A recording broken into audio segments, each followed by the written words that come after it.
বাজার থেকে আনা মিষ্টি কুমড়োর সাথে এই দানাগুলোও কিন্তু থাকে।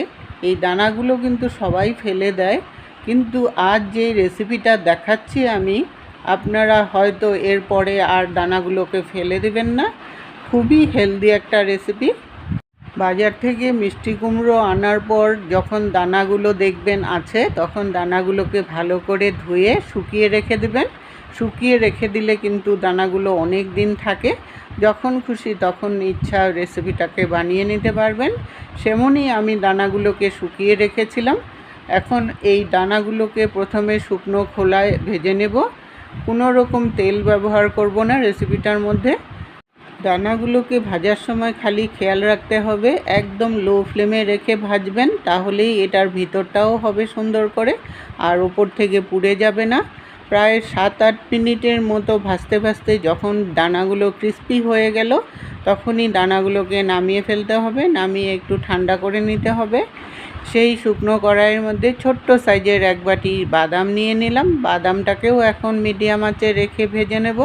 বাদামটাও কিন্তু হাই হিটে ভাজবেন না, তাহলে উপরটা পুড়ে গেলে রেসিপিটা খেতে ভালো লাগবে না। বাদামটাকেও মিডিয়াম আঁচে রেখে যখন একদম খোসাগুলো একটু ছেড়ে আসলো, তখনই আমি নামিয়ে নিলাম। বাদাম আর মিষ্টি কুমড়োর দানাগুলো কিন্তু ঠান্ডা হয়ে গেছে। এখন বাদামের খোসাগুলোকে প্রথমে ছাড়িয়ে নেব। খোসাগুলো ছাড়িয়ে নিলে রেসিপিটা দেখতে খুব ভালো লাগবে। সবগুলো বাদামের খোসা ছাড়িয়ে নিয়ে একটা মিক্সিং জারের মধ্যে প্রথমে এগুলোকে শুকনো গুঁড়ো করে নিতে হবে। শুকনো গুঁড়ো করে নিলে রেসিপিটা কিন্তু ভালো হবে, পেস্টটা খুব স্মুথ হবে। গুঁড়োটা আমার হয়ে গেছে। এখন এটার মধ্যে আমি ঝালের জন্য 2টো কাঁচা লঙ্কা দিয়েছি। ঝালটা আপনাদের টেস্ট অনুসারে দিবেন। আর 2 কোয়া রসুন দিয়ে দিলাম। আর স্বাদ অনুসারে নুন দিয়ে দিলাম। আর ব্যালেন্সের জন্য একটু মিষ্টি দিয়ে দিলাম। আর সামান্য পরিমাণে জল দিয়ে এখন একটা স্মুথ ব্যাটার রেডি করে নেব। পেস্টটা আমার হয়ে গেছে, নামিয়ে একটা বাটির মধ্যে নিয়ে নিলাম। রেসিপিটা কিন্তু একদম রেডি।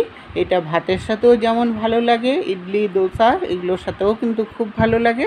রেসিপিটা কেমন লাগলো বন্ধুরা কমেন্ট করে জানাবেন, আর সবার সাথে শেয়ার করে দিবেন এই হেলদি রেসিপিটা খাওয়ার জন্য।